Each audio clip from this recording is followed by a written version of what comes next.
দেখতে চাই। তবে এই নির্বাচনে কি হবে তা নিয়ে আমি এক সপ্তাহ আগে বলছিলাম যে এই নির্বাচনে খেলা হবে, অপ্রত্যাশিত ফলাফল হবে। এডিটর সাহেব এনার দেখা দেন, নাহলে ব্যাক ফাপড় নিতেছি। উনি আশায় আছেন একটা ভালো নির্বাচন দিতে পারবেন, দিতে পারলে ভালো, তবে আমি খুব ভরসা পাইতেছি না। তবে এই নির্বাচনে খেলা হবে, অপ্রত্যাশিত ফলাফল হবে, আমি আগেই বলে রাখতেছি। আর আল্লাহর কি কাম, এটা নতুন জরিপ আসিছে। আসেন আমরা আগে সেই জরিপের ফলাফলটা দেখে আসি। 12% মানুষ বিএনপিকে ভোট দিবি বলিছে, 10.4% মানুষ জামাতে ইসলামীকে ভোট দিবে বলিছে, মানে 10.5% মানুষ। 7.3% মানুষ আওয়ামী লীগকে ভোট দিবে বলিছে, এবং 2.8% মানুষ, মানে প্রায় 3%-এর মতো মানুষ এনসিপিকে ভোট দিবে। তবে কাকে ভোট দিবে এ বিষয়ে এখনো সিদ্ধান্ত নেয়নি 48%-এর বেশি মানুষ। অন্যদিকে জরিপে কাকে ভোট দিতে চায় তা বলতে রাজি হয়নি 14.4% মানুষ। এটা BRAC institute of governance and development BIGDর একটা জরিপ। 8 মাস আগে গত অক্টোবর মাসে একই প্রশ্ন করা হয়েছিল এবং এরাই এই স্টাডিটা করছিল।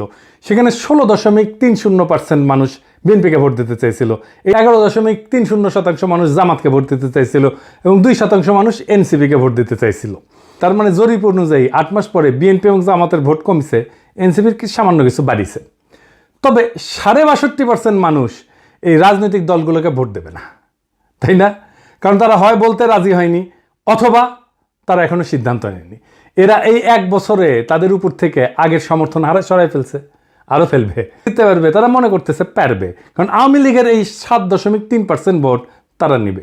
কিভাবে তারা নিবে, কৌশল কি, আসেন সেটা একটু বুঝে দেখি। তারা তাদের নেতাদের একটা অংশকে মুজিব, ধানমন্ডি, 32 নম্বর আওয়ামী লীগ নিষিদ্ধ করা প্রশ্নে আওয়ামী লীগের যে বয়ান সেটা ফেরি করার কাজে নামাই দিছে।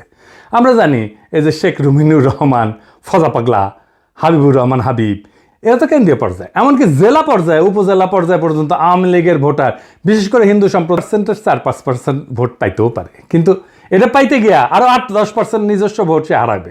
তাহলে আসলে রাষ্ট্র ক্ষমতায় কে যাবে? আপনারা বুঝতেই পারতেছেন যে যারা এখনো সিদ্ধান্ত নেয়নি কাকে ভোট দেবে এবং যারা বলতে চায়নি, তারাই আসলে ঠিক করবে কারা রাষ্ট্র ক্ষমতায় যাবে। তো যাই হোক, এইটা আলোচনাটা বিস্তারিত আসার আগে বিএনপি দলটা কিভাবে ফাংশন করে সেটা একটু বুঝাই। তাইলে এই যে কেন এই রুমিনুর রহমানরা এই কাজ করে এটা বুঝতে পারবেন, এবং কিভাবে তারেক রহমানের নিরঙ্কুশ নিয়ন্ত্রণ নিশ্চিত হয় দলের মধ্যে এটা বুঝতে পারবেন। আর এই পদ্ধতিটা বিএনপির সবচেয়ে বড় দুর্বলতা। আমি এটা বিএনপির সাথে কাজ করতে করতে গিয়ে আবিষ্কার করেছি। আসেন দেখি এটা কেমন। বিএনপিতে 2টা কাজ করে। এক, সোশ্যাল কনফ্লিক্ট, যেটা সমাজে যে দ্বন্দ্বটা আছে সেটাকে ইন্টারনালাইজ করে ফেলে, মানে সেটা নিজের ভিতরে ঢুকে ফেলে, দলের ভিতরে ঢুকে ফেলে। মানে ধরেন সমাজে আওয়ামী লীগের রাজনীতি চলবে কিনা, এটা নিয়ে একটা দ্বন্দ্ব আছে, তো সেটাকে সে দলের মধ্যে নিয়ে ফেলে। আওয়ামী লীগের রাজনীতি করা উচিত এমন একটা দল তৈরি করে নিজের দলের মধ্যে এই মত প্রচার করবে, আর তার বিপরীতে আরেকটা দল তৈরি করে যারা ভিন্ন মত প্রচার করবে। এটি হইতেছে এক্সটার্নাল কনফ্লিক্টকে ইন্টারনালাইজ করা। কি সুবিধা পায় এতে? সে মনে করে যে এক্সটার্নাল যে কনফ্লিক্ট এটা তো ম্যানেজ করা ডিফিকাল্ট, এক্সটার্নাল কনফ্লিক্টকে আমি যদি ইন্টারনাল করে ফেলি সেটাকে আমি কন্ট্রোল করতে পারবো ইজিলি, কারণ আমি তো নেতা, আমার কথা 2 পক্ষই শুনবে। তো আমি এই আলোচনাটা দলের মধ্যে থেকে করব এবং আমি এটাকে নিয়ন্ত্রণ করব। বুঝতে পারছেন? মানে সমাজের যে বিতর্ক সেটা আমি নিজের দলের ভেতরের একটা ইন্টারনাল বিতর্ক করে ফেলবো। দলের ভেতরে যদি আমি ইন্টারনাল, সমাজ তো আমার কথা শুনে না, তো দলের ভেতরে যদি আমি ইন্টারনাল কনফ্লিক্টটা নিয়ে আসি তাহলে দলের লোক সবগুলো আমার কথা শুনতে বাধ্য হবে। আর একটা বিষয় হইতেছে যে এরা একজনকে আরেকজনের পিছনে লাগিয়ে দেয়। এই যে কনফ্লিক্টটা দলের ভেতরে নাই সেটা তৈরি করে। আমাকে এই যে ওয়াহিদুজ্জামান অ্যাপোলো একদিন বলে ফোন মেরা যে বিএনপির অনেক লোক বলে যে আপনি রয়ের এজেন্ট। হ্যাঁ, তার মানে কি বুঝেছেন? তো তার মানে এটাই যে শুনে হয় আমি বিব্রত হব বা সংকুচিত হব বা ভয় পাবো, এবং আমি একটা আশ্রয় খুঁজবো, এবং আমাকে এমন একটা মহাশক্তির কাছে পাঠাবে যে আমাকে আশ্রয় দেবে, অথবা সেই আশ্রয় দেবে। তার মানে বুঝেছেন তো?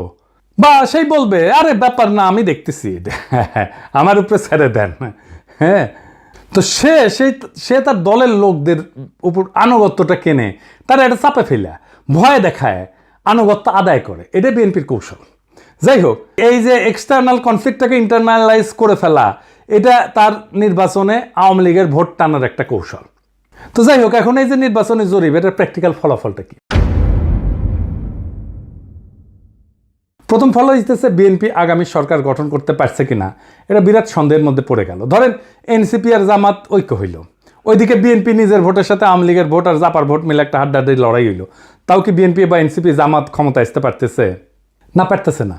কারণ 62.5% মানুষ জামাত বিএনপি এনসিপি কাউরে, এই 62.5%-এর ভয়েস হয়ে উঠতে পারবে যারা, তারাই আগামী সরকার তৈরি করবে।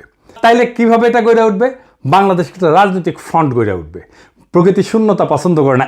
এই 62% মানুষের একটা ফ্রন্ট গড়ে উঠবে। এই মানুষকে ভয়েস দিতে হবে। এই ফ্রন্ট দেশের নির্বাচনে জিতে আসবে। কিভাবে? ধরেন কয়েকটা ব্রড ইস্যুতে যদি একটা ঐক্য হয়। 1 নাম্বার, বাংলাদেশে ভারতীয় আধিপত্যবাদের অবসান হবে। 2 নাম্বার, স্বাধীনতা, সার্বভৌমত্ব, জাতীয় মর্যাদা এবং আঞ্চলিক অখণ্ডতা অক্ষুণ্ণ রাখতে হবে। 3 নাম্বার, আওয়ামী ফ্যাসিবাদের চিরস্থায়ী অবসান ঘটাইতে হবে। 4 নাম্বার, একটা ইনসাফ ও সাম্যের বাংলাদেশ বানাইতে হবে। তো এই ইস্যু নিয়ে যদি ফ্রন্ট হয়, তাহলে এই 62.5% সেই ফ্রন্টের সাপোর্টার হয়ে যাবে। অ্যান্ড কইতে পারেন এমন কোনো ফিগার আছে যে এই ফ্রন্টের নেতৃত্ব দিতে পারবে? আছে, অনেকেই আছে। আমি আজ একজনের নাম বলবো, মাহমুদুর রহমান। উনি এই ফ্রন্টের নেতৃত্ব যদি দেন, সবাই ওনার পাশে এসে দাঁড়াবে।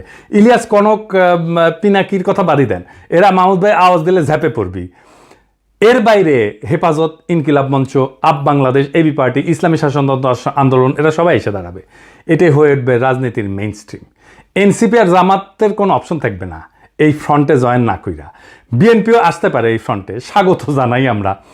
এই ইস্যুতে ঐক্য হইলে ওয়াই নট, কিন্তু সিট যা দেব মাইনা নিতে হবে। এই ফ্রন্ট মানে বিএনপির বিরুদ্ধে যাওয়া না, কিন্তু বিএনপির বিরোধিতা করাও না, বরং অ্যান্টি ফ্যাসিস্ট, অ্যান্টি ইন্ডিয়া সমস্ত শক্তিকে একটা কমন গ্রাউন্ডে নিয়ে আসা। আমি তো চাই বিএনপির আলতাফ হোসেন চৌধুরী ভাই উনি জিতে আসেন, ইয়াংদের মধ্যে শহীদুদ্দিন চৌধুরী আনি জিতে আসুক, আমি এটা চাই। কিন্তু রুমিন ফারহানা হারুক, হাবিবুর রহমান হাবিব হারুক, ফজা পাগলা হারুক।